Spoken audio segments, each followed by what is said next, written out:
To town hall on this blusterous day. If you like Winnie the Pooh and Piglet and their blusterous experiences in the 100-acre wood, you can hear the wind whipping through the trees, even next to my little courtyard. So I am delighted to have you all with us today. We'll just start with a little small talk as people join. So Mitch and Priya, you guys have an exam coming up today. You have to leave a little bit early, but how do you like come down after an exam? Do you get together with people and work through every question, or do you like, I will not talk about it at all? Bria, you can go ahead at first if you'd like. My friends and I tend to just meet up with each other as we finish our exam in DNA, and questions will inevitably come up, and then we kind of go back to just yapping with each other and having a good time and just having a little bit of a de-stress before we go back home to study some more. Mitch? I definitely like to decompress by walking, whether that's, during step season, probably walking on the treadmills here and doing flashcards or walking the dog, but just trying not to think too much about the exam. Think about not trying not to think too much about which questions I got right or wrong.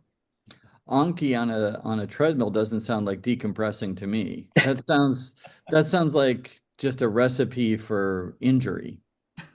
It helps with your coordination, yeah, that's for sure. I But can imagine. I can imagine. There is even data, right, that exercise does help your memory. So mice, I guess, will remember more. Not that mice remember very much if you run them or something like that before after they do a task.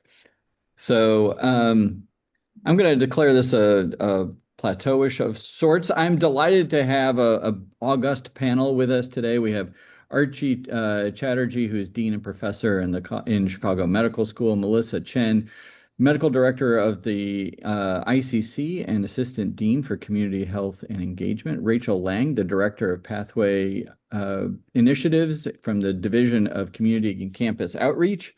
We have Hector Rasgado Flores, who's a professor in CMS and the grad school, Mitch Sagoniak, who's co-president of the Mini Medical School, and Priya Pradhan, who's treasurer of the Mini Medical School. They're both M2s and students working on that great project. And I will just say they both have to leave a little bit early because they have an exam. So I appreciate their fortitude and preparation in being willing to show up just before an exam. In terms of my update, actually, Dr. Chatterjee and I were in California at this time last week, visiting with some folks, but particularly with alumni.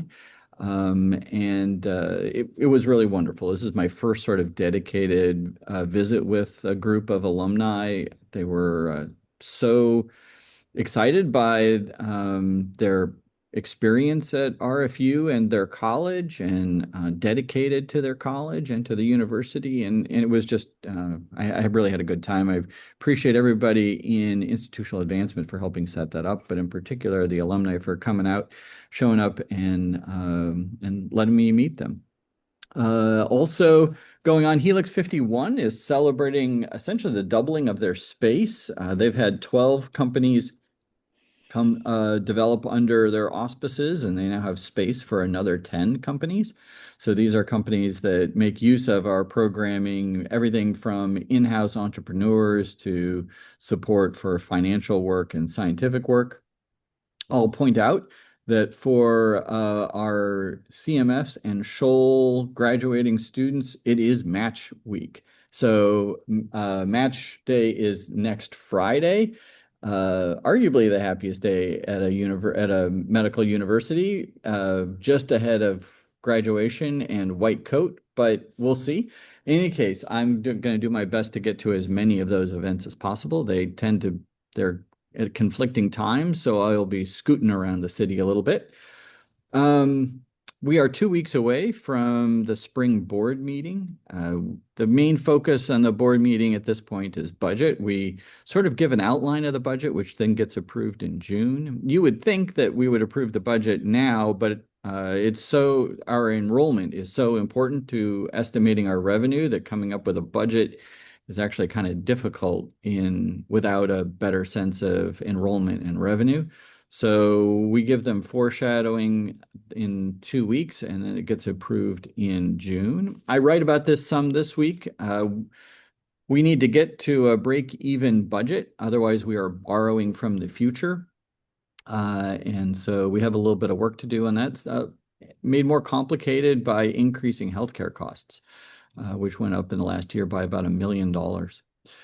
We also, at the board meeting, will be talking about strategic planning. Our current strategic plan is just about over. So Lee Concha will be heading up an effort at our next strategic plan, which I appreciate everybody's work that will go into that. It is a lot of work. We're going to try to stretch out the duration of the strategic plan. The last one was 3 years. I think this one will be longer than that, probably around 5. In my head, universities have a very long timeline. So, and that's in part because we can't really be thinking in terms, well, we have to be thinking at least in the terms for the longest program that we have. We recruit students and then they graduate 4 years after matriculating, which is essentially 5 years. So that's why Dr. Chatterjee and her team are always out trying to find clinical sites. And we need to make sure that our finances and strategic plan follow those as well. With the board, we'll be talking a lot about fundraising. So a large portion of what determines what we're able to do in the future is our ability to raise funds, particularly from alumni, but from community donors as well. That will be one of the things I'll be focusing on in my conversation with the board. This week, one of the fun things was that Representative Schneider and his team came to visit. Rachel, maybe you can talk about that a little bit when the time comes, but the 10th district has a program for high school students around STEAM, which is science, technology, engineering, arts, and math, which is basically education as far as I'm concerned. I don't know what we're leaving out, so it's just about all of education. But they were in the College of Pharmacy, and then meeting with some other students. It was really great to meet the congressman, but also to watch him with students and to see our team engage with him. So that's my update for the week. I'm always happy to answer questions. And in fact, the town hall is always better with questions. So feel free to put those into the Q&A, which is my segue to Archie. Archie, we asked you guys to talk about some of the pathway programs. I know that we're not talking about Nursing Inspire. We'll do that another time. We already have enough people on the screen. So we'll come back to Nursing Inspire later. But there are a whole group of programs that faculty and students have been working on. And I know this is something that you've taken very seriously in your career. Yes, thank you very much. And a very good afternoon to everyone who is on the call. I wanted to just say a few words before I introduce Dr. Melissa Chen, who will be leading the first part of this discussion. I think some people know that I am a pediatric infectious diseases specialist. And as a pediatrician, this is what we always say, is that we believe in catching them young. And so when it comes to students who might be interested in a career in medicine or any other health profession, the sooner we get them engaged and involved in understanding that, the better it is. And so when I came here, I came with some experience with this from Creighton, where I had been earlier in my career, where it was brought home to me that students, particularly from certain backgrounds, families where they had not had anyone who had been to college before or had not been in healthcare, involved in healthcare before, it was very difficult for those families to encourage their kids to even think about becoming a doctor, becoming a nurse, becoming a pharmacist, that kind of thing. And we were very fortunate at the time to have Dr. Mildred Olivier, who was here, one of our assistant deans, who took this idea of establishing a mini medical school. And we were also fortunate to have support from, at that time, the CPAS Foundation, which, as you will hear from Dr. Chen here in a minute, has grown immensely to support from lots of other community foundations and organizations to start a mini medical school. We started with an elementary school just up the road from us. in Waukegan, where we engaged the fourth grade students. And it brings a smile to everybody's face when we start talking about fourth grade students going to medical school. And the other students that we engaged, of course, were our very own CMS students who took a great interest in trying to engage these little kids and get them excited and interested in careers in the health sciences. So with that background, I'm going to hand it off to Dr. Melissa Chen, who is our Assistant Dean for Community Health and Engagement, as you heard Dr. Sousa introduce her. Take it away, Melissa. Thank you, Dean Chatterjee. It is an honor to be here. You know, I honestly feel like I've got the best job on campus leading this mini medical school. It's where we take the mystery out of medicine and we turn it into something that these local kids can actually touch, see, and dream about. But the real magic, I think it happens when our own university students step into these mentor roles. So to give you a feel for the energy we see on those weekends, I'd like to introduce two of our student leaders who are on the front lines of this work, second-year medical students, Priya and Mitch. Whoops, I think I shared the wrong screen. Hold on. At least you didn't put some students' evaluation up. I mean, that's the real, right? I mean, that's the thing you want to avoid in one of these circumstances. Here we go. Hi, everyone. My name is Priya. So to give you guys a little bit of a background on Mini Medical School, it is open now to 4th through 8th grade, so we've expanded quite a bit. And like Dr. Chatterjee said, it's still aimed towards students who come from traditionally underrepresented backgrounds or who don't have people in place already to help them get into these healthcare careers. So instead of just being at one school, we've been able to expand to multiple schools in the Lake County area, including North Chicago, Waukegan, and Mundelein. And this year, we also had some kiddos come in from the Chicago public school system. So we had one student who was driving an hour and a half to come to our sessions on the weekends. So the kiddos do truly enjoy it, and we're so glad that we've been able to expand and get so many more kiddos involved. We have also grown our program. So the program at the start was just our year 1 program. And this year we were able to add year 2. And just kind of adding what we as CMS students have been able to do, our year 2 curriculum was actually written by 3 of us as M2s. And so it's so incredible to be given the opportunity to make such an impact on this program and in so many kids' lives by being able to create this. And support and funding pending, we're hoping to be able to make a year 3 curriculum to continue this pathway and let our kiddos who are interested in coming back and learning more matriculate further and stay kind of in these pathway programs. Our normal day-to-day, we have experiments, exams, and interactive teaching lectures for the kids to get to learn about 6 different organ systems. So our 6 sessions cover musculoskeletal and skin, brain and mental health, cardiovascular, where we teach the kiddos CPR, immunology, a digestion day, and a lung day. And it's also started off with a white coat ceremony. So just like us, they get coated and then they end with a graduation ceremony. In our first year, we're a lot more medicine heavy. So we do the anatomy and physiology since it's their first introduction. We also show them some techniques and tools that we use as physicians. So they get to learn about x-rays and how to use a stethoscope. And we do experiments with them like simulating the GI digestive tract and seeing how lung pathophysiology works by trying to blow up balloons with different diameters of straws. To expand our year 2, we wanted to give our students some of an underlying foundation of science. So we still continued our medical topics, but we added in some basic sciences like pH and cell structure and organization. So the kiddos got to do things like looking at slides under a microscope. And one of their favorite experiments was getting to grow bacteria from their hands before and after washing them, and seeing what grew on their plates at the next session.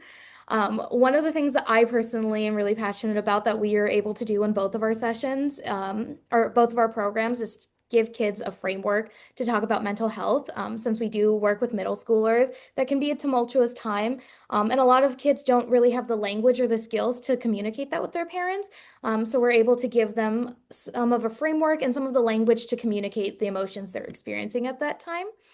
And then all of our materials are going to be provided in English and in Spanish. So all of our lectures are translated, all of our notes are translated, and we have interpreters because we don't want language to be a barrier to students joining and getting to have this experience. We also provide all of our students with guided notes and we send them home with homework. And the purpose of this is not only to encourage their participation during the day, but to help them build habits and give them a foundation for being effective students outside of our mini medical school program. Next slide. Speaking of outside of our mini medical school program and outside of our classroom, we were able to do some big events for our kiddos this year. So our year 2 program had a science fair. So this was a part of their homework. At the start of the program, the kids picked a disease that they were interested in. And over the course of the program, they researched what their disease did, what organs it affected, what symptoms would occur, what the pathophysiology looked like, what treatments there were, and then also what we encourage them to ask questions because science is always growing. And so we wanted to kind of foster that curiosity. And then they made a poster in our session and they were able to present it to their peers, to their parents, and even to some RFU professors and faculty. We also held a career fair, which had over 50 professionals and professional students, over 30 careers, and 4 different RFU pathway programs represented. And this was actually brought about by parent feedback. So in the past, what we've done is a student panel for the parents where we present all of the programs that are available at RFU. We have students come and speak about their future career and what their current education looks like. And the parents really enjoyed that, but they really wanted a lot more. They wanted to be able to see what the education looked like to get there. They wanted some more information of how to even get to that position in graduate school, like with advice for high school and college. They wanted to know what training came after the college education and the graduate school. And they wanted more variety. And most importantly, they wanted their kids to be able to experience it as well. So we were able to open this up to all of our parents as well as our kiddos. And we had some of our presenters bring in some fun things. So one of the favorite tables was the surgery table, where we had another second year medical student who would do sutures and let the students cut this suture as if they were the first assist. We had someone who was a professor previously come and make balloon animals for the kids. So there was a lot of fun engagement with them, and the kids walked away with new experiences and new interests that they didn't know. I know one of our students found a love for forensic pathology, which is something she had never heard about before. And finally, we are also able to take the kids out of the classroom and off of our campus to some other areas. So in previous years, we've taken the kiddos to the Museum of Science, but this year we were able to take them to Abbott, and they got to see some real biotechnology. So they got to see automated lab equipment and do some chemifluorescence experiments. And then they also got to meet some salespeople as well as engineers and lab scientists. So they got a real feel for what being in bioengineering and biotech looks like. So Priya, I wanted to know when they were watching the suturing and cutting the tails, were they criticized for the length of the tails, whether they cut them too short or too long? I think Bella was a little bit nicer to them. Oh, Some surgical okay. attendings will be. I think she was very encouraging. We had one student who circled back about 5 times, so maybe he got the perfect tail length by the end of it. Maybe that's just a future internist's experience. I don't know. Maybe there is a sweet spot that future surgeons can figure out. Yes. I'm going to hand it over to Mitch so he can tell you all a little bit more about our Parent Hero Academy. Thank you so much, Priya. I also just want to give a quick shout out to Priya because she was fundamental in the career fair that we put on this year, attracting a lot of experts and also, promoting this to parents and the students. So thanks again, Priya, for that. So again, my name is Mitch. I was fortunate to serve as the co-president for MiniMed this past year, as well as Parent Hero Academy. And I specifically got to oversee the operations of Parent Hero Academy. And so I'll be going over a little bit about what this is, what a typical day looks like for a Parent Hero Academy parent, as well as what the various segments of the day do in terms of serving the parents who attend. So obviously, I have to give credit to several organizations and individuals on our campus who created Parent Hero Academy, or at least the infant form of it. And that is our Black Men in White Coats organization, as well as Dr. Monique Jones. And this served as kind of a communal organization where young Black men kind of interested in medicine and science could congregate and support one another, get information, and ultimately achieve academic and professional goals. Now, because we work with a large group of younger individuals who are interested in similar paths, we figured incorporating this to mini medical school would be very important. So this past summer, we ran a pilot program with our summer mini med session, including Parent Hero Academy on Tuesday nights. And overall, we got really good feedback from the parents who attended. They felt like it was informative.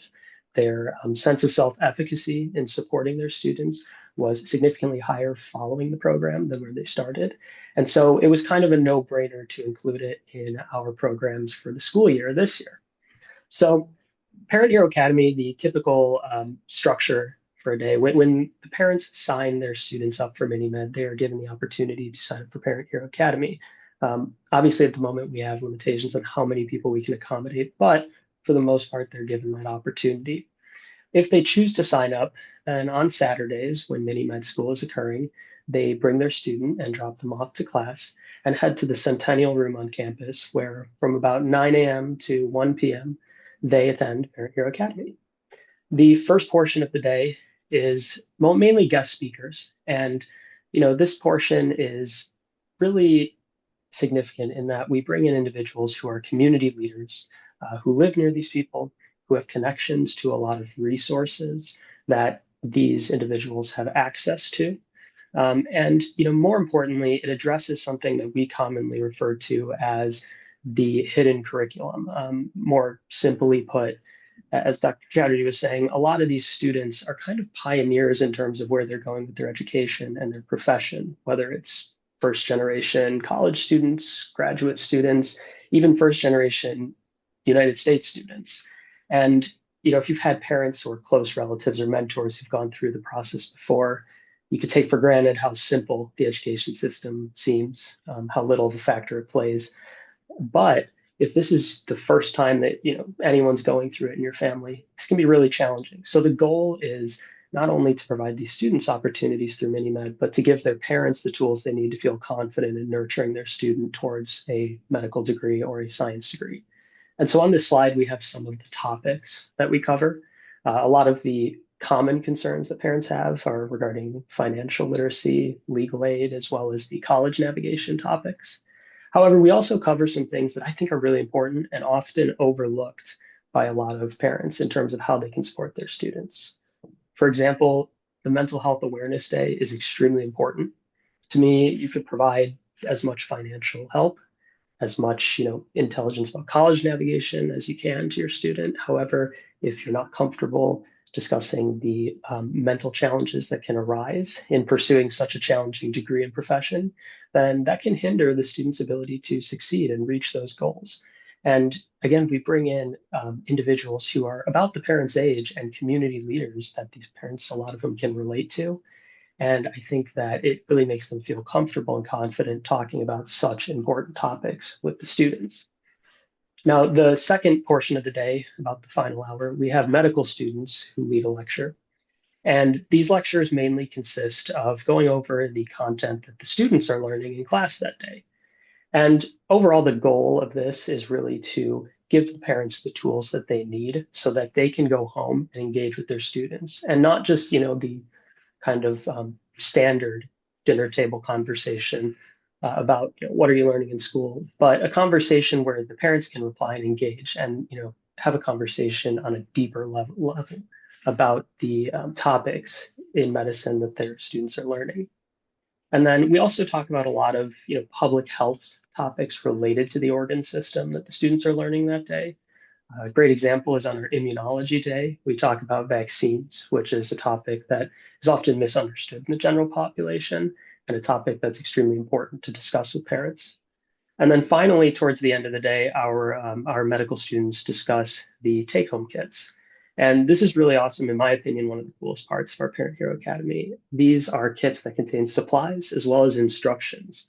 And this allows the parents to have the tools they need to do take-home activities as well as experiments with the students in the household, relating to what they learned that day. And I think this goes even one step further, encouraging this than just, again, the dinner table conversation, but showing the student from the parent's perspective, hey, I support you by wanting to learn with you, wanting to bond over doing a scientific activity, something that you're fascinated by and interested in.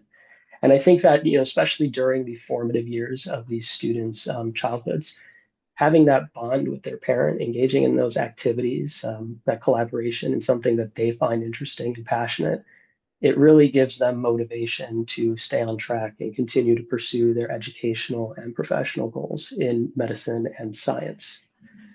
Um, so with that said, obviously between what Priya was talking about and myself, this is a huge undertaking. And we've all put in a lot of work on this panel for MiniMed and Parent Hero. However, there is also a lot that goes on behind the scenes. So I'm going to hand it back to Dr. Chen so she can go over the actual numbers of who is involved and who makes this possible. Wait, before you do that, Mitch, I mean, first of all, I want to encourage people to put questions into the Q&A. And second, there is pretty good data that the key indicator for a child's eventual educational success is some adult who takes their education seriously, right? I mean, that's one of the things I really like about the hero part of it, right? It doesn't actually have to be a parent.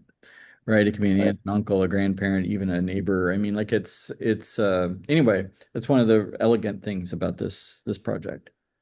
Yeah, absolutely. And like you said, I'm using the term parent out of simplicity, but yeah, I guess mentor, guardian, but yeah, and that's really the goal. A lot of the research that we've looked into kind of behind implementing Parent Hero Academy, and also some of the research we're currently doing on it is geared towards how do these activities, how does this structure affect the students' performance, but also how they feel about medicine and science. Like, do they actually like it?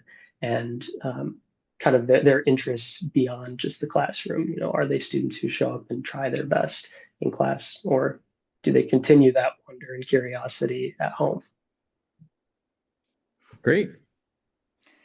Well, thank you, Mitch and Priya, and to the many student leaders, the teaching assistants that you represent, and also to Chrissy, our coordinator, who is really the magic that has made all of this happen and get amplified this year.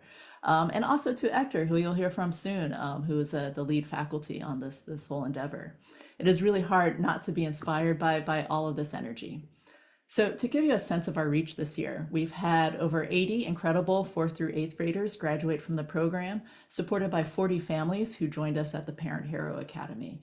We had over 20 CMS students be e-board leaders, over 70 RFU students be teaching assistants, over 10 community partners were guest speakers, another probably half dozen represented at the career fair.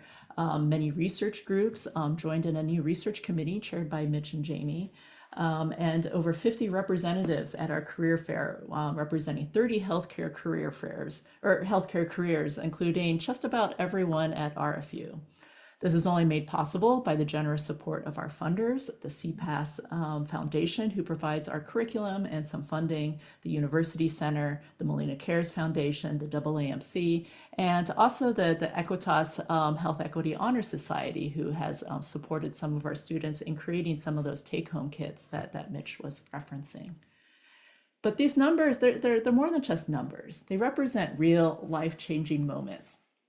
We see it in the 4th grader who walks in nervous, right? But walks out knowing she has the power to save a life with CPR. We see it in the student who gets so hooked on neurology that a brain model was the only thing on his holiday wish list. And we do this because representation is a social driver of health. When families from our historically marginalized communities, they see themselves walking down the halls of RFU. They see students who look just like them and also believe in them, to your point, Aaron. It changes the future of healthcare. We're building a world where patients see themselves reflected in their doctors, and that starts with trust. So that's why our Parent Hero Academy is so vital. We aren't just teaching kids. We're giving parents the roadmap to medical school. tools they're telling us they simply didn't have access to before. It's a really proud moment when a mother tells you that her family's dinner table talk has shifted from that awkward, how was school? Fine, that awkward talk, to a deep dive into immunology. And we want to make sure that Spark stays lit all the way through high school and college. So to tell you more about the next phase of this journey, Science Saturdays and our Inspire program, I'd like to introduce the visionary behind it all, Dr. Rosgaldo Flores. Thank you very much, Dr. Chen. This all started in a very humble way, actually.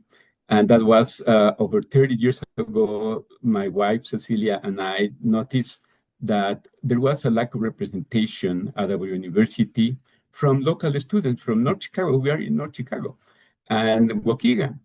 And we thought, well, this is problematic because a university has to be a vibrant component of the community. And to do that, we have to educate their children. And we were not doing that. So we were thinking, how can we begin to make some inroads to change this? And we realized that we needed to provide, that we could invite them, that's what we could do at the time, to our lab to do research in the summer. But in order to do that, we needed to provide them stipends. Otherwise, they would be working at McDonald's or whatever opportunity they had. So from our grants, and then we find out that the American Chemical Society could support this kind of work in the summer. It was remarkable. So we began to bring students. And our very first student, and I'm so happy to tell you this, to share this with you, is Jesus Ruiz, who is now the Dean of the College of Lake County. And so I love to illustrate this because it shows how giving the opportunity to underserved students can accomplish so much. So we were doing this for several years, and then President Welch approached us and said, "Well, this is interesting what you're doing. We would like to support you." I said, "Wow, that's wonderful." And he asked us to do a research and see what were the barriers that were preventing our local students from coming to university. And it was fast to find out that there were, of course, the lack of role models, the lack of their ability to envision themselves as health providers or scientists, and financial issues. So with the help of the administration, then we began to make this program Inspire. That was about 15 years ago. And the name Inspire came from actually from a meeting of the staff of the university who proposed that name. So it was a community thing now. It was the entire university supporting these ideas. And then we got foundation for funding to bring the students, and the Water Foundation was the first one. And this program has grown and become, if I may say, quite successful looking at the statistics. And Rachel Lange will tell us in a moment more about that.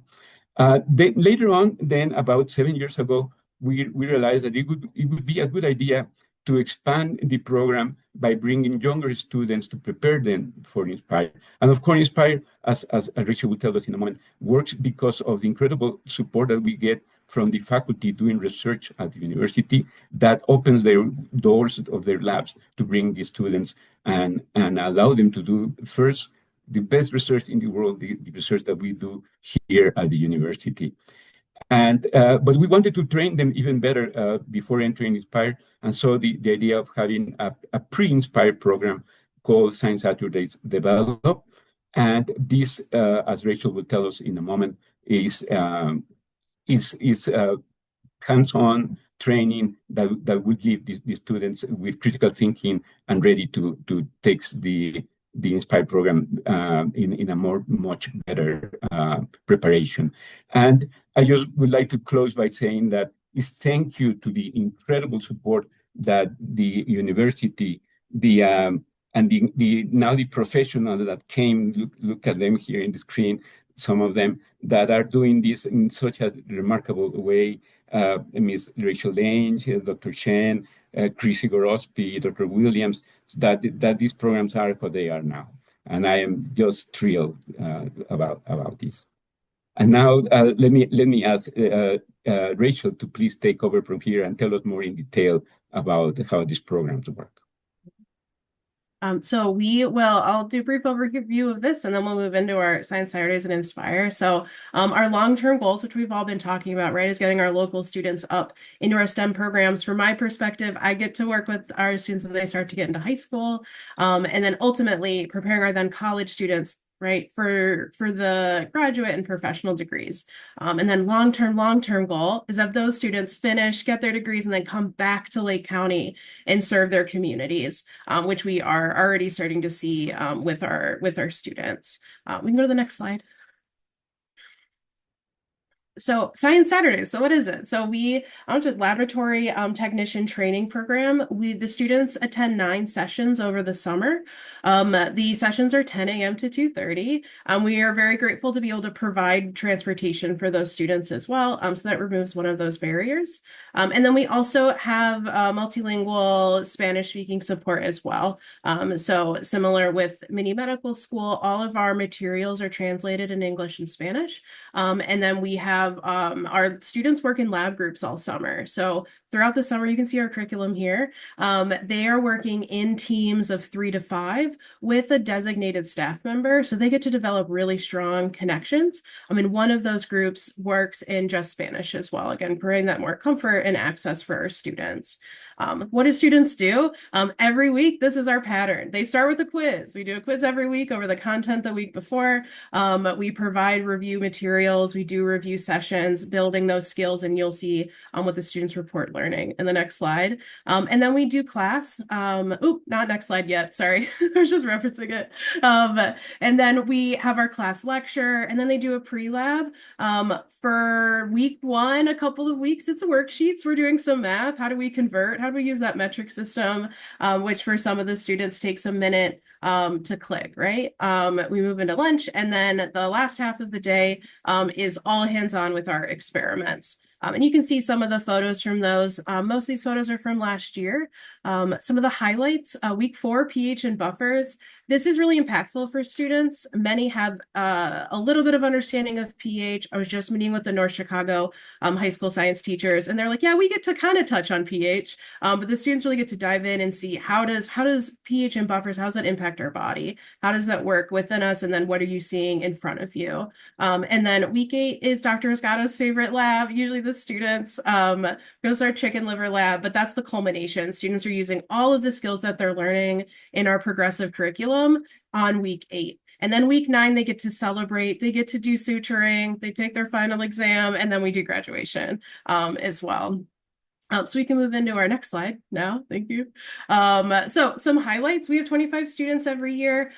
We are extremely grateful to the College of Pharmacy for allowing us to use both of their labs, their skills lab and their compounding lab. If you've been in the compounding lab, we are limited by space purely, it's so nice to be able to have that space to work with the students. Similar to Maine Medical School, most of our students are from Round Lake, North Chicago, Waukegan, and Zion. And then we established a support scientist role, so trying to build this capacity. Our past Science Saturday students want to come back and help, and so we built this leadership and volunteer role for them to be able to come back and assist, getting to work with the TA again, start practicing some teaching skills in those small groups, it's been really impactful for those students. We have a strong program staff. We work really heavily with our RFU students, co-coordinators, and as teaching assistants. Very lucky to have some skilled laboratory technicians. And then, of course, Dr. Esgato and I, with that, do what we can to do to support everybody. We've also integrated parent and engagement sessions. Here we know how important this is, providing that space to have relationships with one another, as well as to build off of hopefully what they had been doing in Parent Hero Academy with their younger students, as we're starting to see them come up. And then last but not least, I want to thank the HOW Lab as well for collaborating with us. They work with 2 of our middle workshops or sessions, and we're grateful to be able to have our students go into an active lab and see what that looks like and get to work with the microscopes they're using in research, right? And then some outcomes. So we ask the students every year, what are you learning? What did you learn this summer? And this is what we get back. This is a summary. It's not what everyone says, but you can see a lot of those soft skills and those academic training, right? Like, oh, I actually know how to study now. Or, oh, I've learned communication and teamwork, which we all know how important that is. And they're seeing it in real time and getting out of their comfort zone and getting to meet other students, which you can see at the quote at the bottom. We ask every year students what they advise for the next year. Most of the time they say attend the research, like attend the review sessions, make sure you're actually studying. And I think the student summed it up really well, that you may feel discouraged and that it's like, oh, this is something I have to do in the summer. Ultimately, you learn a lot and you get to make relationships and connections, which is so important. You know, I'm really struck by the people who come back to TA afterwards, after the grads who keep it up. That seems like a group that's destined for greatness. Yeah, they're wonderful. And they're always excited. Like we finish the summer and they're immediately like, can I come back next year? Can I come back? And I'm like, I'll contact you in April. But yes, we'd love for you to come back. Yeah, that's great. That's great. So Rachel, before you move on to Inspire, I just wanted to say this idea of coming back. So with the mini medical school, when we started with the fourth grade, and in fact, the program as it's designed and delivered at other places is a one-touch fourth grade program. But the reason we expanded it into the upper grades was because the students were actually asking their principal, and the principal asked me, saying, will we be able to come back next year? And I said, if the students are asking for it, we absolutely have to do it. So that is the reason that, in fact, MiniMed grew into now a 4-year program from a 1 year. Yes, and it's wonderful because it creates that much closer bridge. We're not waiting 4 years to see them to try to grab them back now for Science Saturdays. And so next summer, 2027, we're going to have our first mini medical school students, and I'm very excited to bring them up. And there is that gap, that fall off that happens. They if you let 3 years go by in between, they may not come back. Whereas if they're used to, every year we have something that is going on at the university that I can be part of, I think that's great. Yeah, I believe there's something about reinoculation, Dr. Chatterjee. Is that not important in certain circumstances? Absolutely. When you're talking about vaccinations, booster doses are very, very helpful. It's true in education too.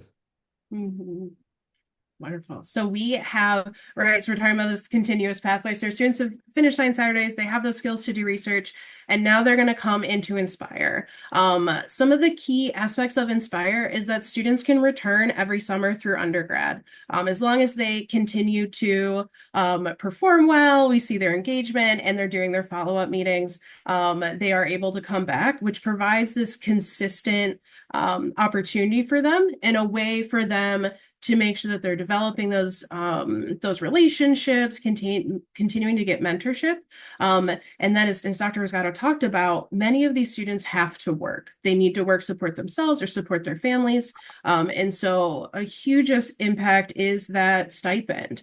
Without the stipend, many of our students cannot participate in the program or wouldn't be able to participate fully.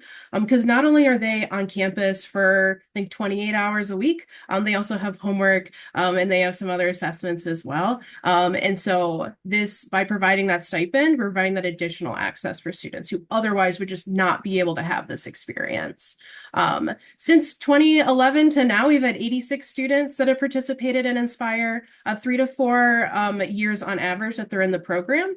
And then from our recent groups, we have a number of students that are coming or already in RFU. So one of our current students, Daniel, which you see in the bottom corner, he started in College of Pharmacy this year. And then we have 2 students, Sarah and Nikki, who will be starting in CMS this fall. And we're hoping to continue to see this trend, right, as our pathway is expanding in both directions, right? We're continuing to reach out and up. So other key pieces of Inspire, so the students do research about 20 hours a week. They also have a one-to-one mentor, which are RFU students, and that's in addition to their faculty mentor, their research team, and that has made big strides. Like your time management's not very good. we're gonna work on your time management. And I've seen that impact on the students when I check in with them every semester, their spring and fall semester after the programs. They talk about that and they share how impactful this has been. The students also do lectures. We do career exploration, skills, and workshops. You're seeing some of those on the left. And then that support beyond summer. So some of those check-in meetings, and again, that the booster shots as we've just discussed. On the right, I have some quotes from students. I will read our top one. This is from one of our current high school students. Inspire has allowed me to grow my knowledge and ambitions in healthcare. Something I never thought I'd be able to pursue until college ended up being accessible to me as a sophomore in high school. So these are the impacts. I actually just saw this student when I was at Lake County Tech campus, and he was sharing how important having a mentor that looks like him has been. And that is, so sorry. Alarm. And so that's just the huge piece. We're talking about this representation and students being able to see themselves. The other two quotes to summarize. One of our students, actually, Nadalyn, she's in the middle here. She is a medical lab scientist now. She's graduated, but she was able to work in our clinical immunology lab, which had a huge impact on her and her understanding of the breadth of that career. And then at the end, right, exposing to different fields in medicine. And then we regularly, I was just meeting with some of our, I think mostly med students, they're like, light at the end of the tunnel. What motivates you? Light at the end of the tunnel. And you can see that here as well, that reminder of this is where you're headed. This is where you can go. Next slide. And then as this is our group, so first generation you can see in the top, and then our cohort from last year, from 2025. In 25, we do not even have our faculty in that photo, but you can see how much larger it is. I'm very grateful to have this consistent group of incredibly supportive faculty, which you see on the right. This is just a small snippet. Some folks have been with us since the start, and this is our summary from 2023 to 2025. I talked about some of those workshops and lectures. You can see those listed on the left. We typically have over 35 each summer.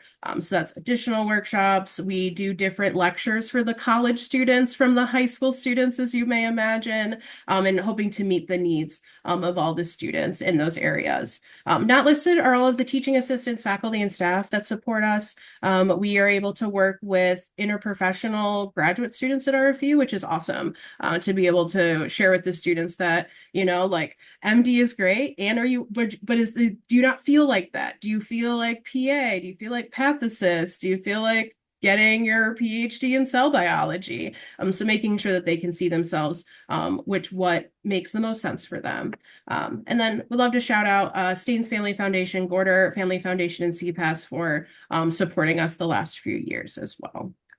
So Rachel, at the end of the first year that we had the mini medical school, the students, the participants were given a feedback questionnaire and were asked, what kind of healthcare professional they would like to become. And remember, this is being taught by our medical students, right?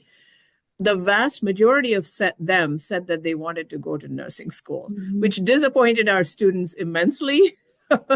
But it speaks to the fact that this exposure really helps them to think not only about a single profession in the health sciences, but really all of them. Yeah. We had this last year, the work with our pathicist program. And the last week, actually, of the program, the students went and did a workshop. And then one of our student speakers for graduation, so like less than 24 hours afterwards, she was like, I think that's the field I'm going to go into. Had no clue it existed, and just, within less than 24 hours, potentially changing the trajectory of what her career path will look like. And that has exposure, right? Can't be interested in a career you don't know exists. And that's a big part of that and those skills to be able to achieve it. So many of us know who the Staines and Gorder family foundations are, but can you guys tell us a little bit about CPAS? I can give Dr. Chen, do you have a better summary than I do? I'm not sure about that, but the CPAS Foundation has been a great supporter of the mini medical school, the CHAMPS program, and the Inspire program for a very long time. I don't know if Dean Chatterjee, like the beginnings of the history. I know Dr. Olivier worked with them for some time. I'm talking and y'all are not hearing anything. So I just turned the uh, microphone on. So the CPAS Foundation stands for Creating Pathways and Access for Student Success Foundation. And they are a local foundation composed primarily of physicians, actually, who are from underrepresented backgrounds. And they support a lot of different things in the city of Chicago and surrounding areas. And our connection to them really came through Dr. Mildred Olivier, who was one of our assistant deans, but also is an alumna from CMS. And she had the connection with them. So they were the very first group that funded the mini medical school. And then as we began to work with them more, I think they went on to add funding to the other programs.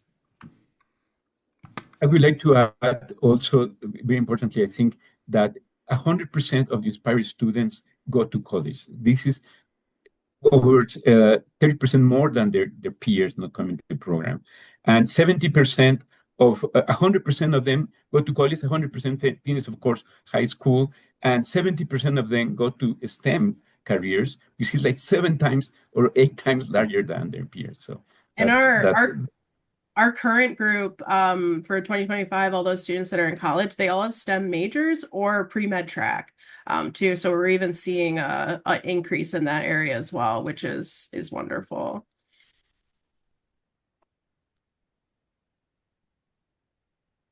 So I have a question, not about the students who are participating in the program, but the students who are organizing like one of the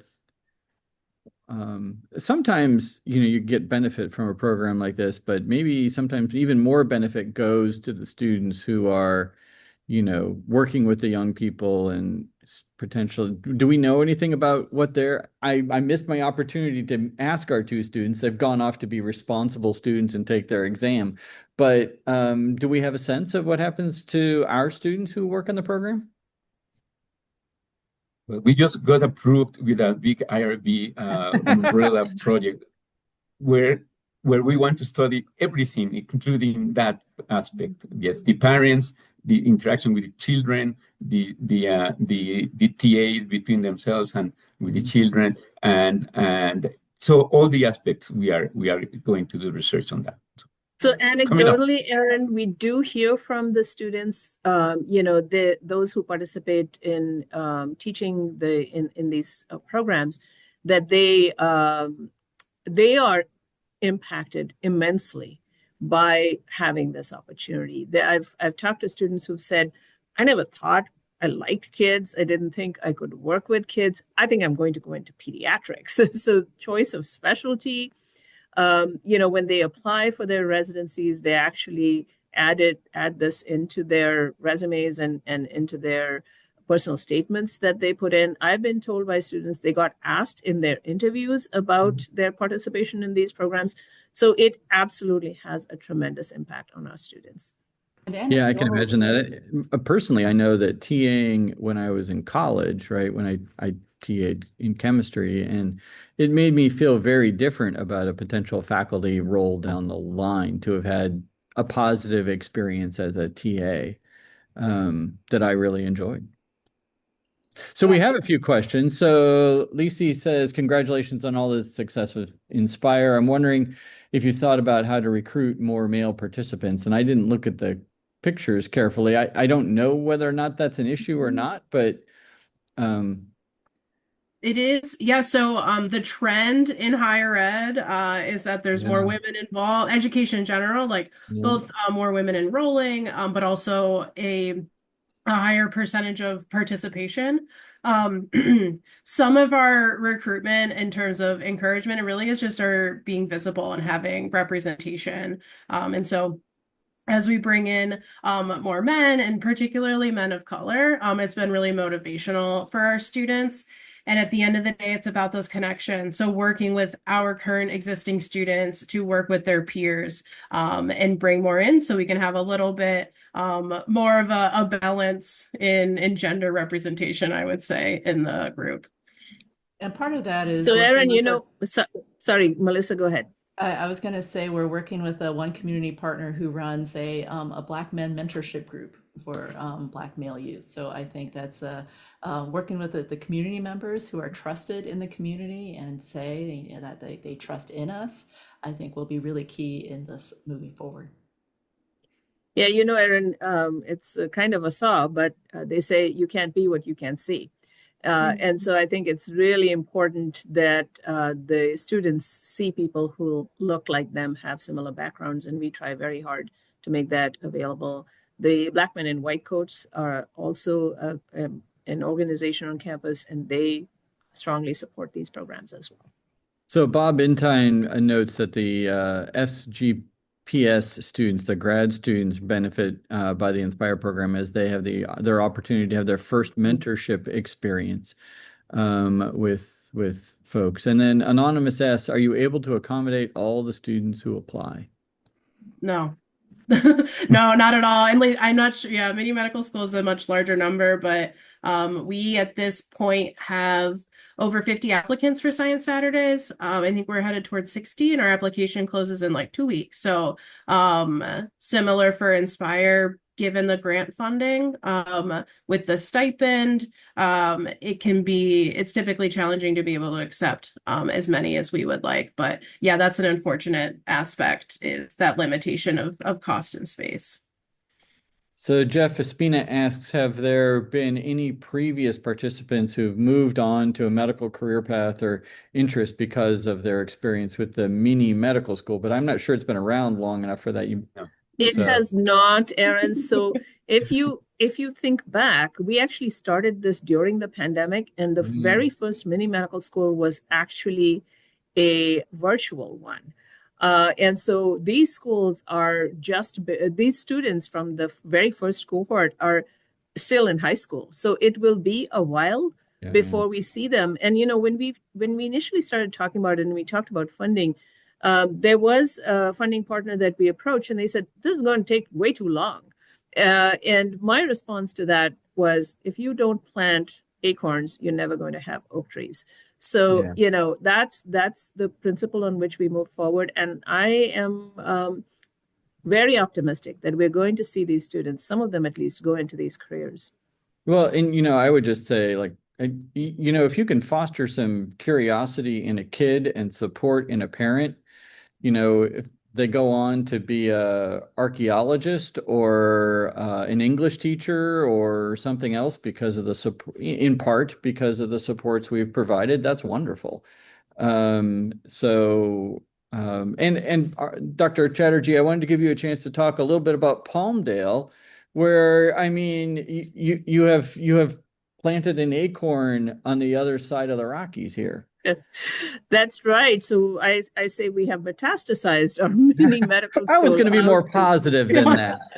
Well, we stay in the medical realm, right? So, So no, the mini medical school concept was really appreciated by one of our clinical partners, Palmdale Hospital, which is in LA County, and which we were able to visit, and they have shared with us a video of their internal medicine residents. They didn't have medical students yet, but the residents took on this role of being the teachers. And it is just a delight to see this happen. The mini medical school program is actually being expanded in the Chicagoland area as well. So there are now a number of different schools that have it. We were not the first. Actually, Rush was the very first to have it. But they have stayed with the One Touch fourth grade program, whereas we have expanded it a lot more.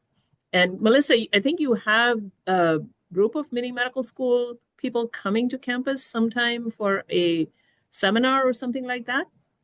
We are optimistic and hoping to plan something in the fall for a consortium of the local mini medical schools to come and share some best practices and lessons learned. So Jeff Espina says, amazing program. Sarah Guerrero Duby says, great program, glad to be involved. And we are near the top of the hour. So just real quickly, like something you're excited about coming up in the next year. And I don't know, Rachel, you want to start? Yeah, honestly, the big thing I'm very excited about in terms of thinking about 2027 is finally getting our mini medical students up, right? And so I was able to meet with the eighth graders during their graduation, and really excited to work with them as they move into high school. Great. Melissa, what are you excited by? I'm hoping to get a year three, but I'm also hoping to expand the opportunity to get involved to so many faculty, so many more faculty. Dr. Guerrero Juby in the chat, she's one of our first faculty volunteers, and I hope to have more. Great. Hector. I am very excited that we have the IRB approval to do all this research. There are many, many studies that are coming up, and especially the one that you mentioned, of course, the TAs and the e-boards, those are the ones that may benefit the most from anyone else. Yes. So that's going to be very, very interesting. Yeah, even just the transfer, the information transfer, attitude transfer literature would be really interesting for that. Dean Chatterjee, bring us home. What are you excited about? So what I would like to do is really try to raise some money so we can set up endowments so that these become evergreen programs, because right now they're dependent on continuously trying to raise money, and that is difficult, as you know. Yeah. All right. Well, I want to thank everybody for being with me today. Dean Chatterjee, Dr. Chen, Rachel Lang, Dr. Rosgato Flores, and then there are two students, Mitch Saganiak and Priya Prandon. Thank you all for being with us. And thanks to all of you for joining us today. Thank you for all you do to support our faculty, our staff, and our students. It is the work of people like you that make the university such a special place to be. It is Friday. I hope you get to have a weekend. Take care, everybody. Bye-bye.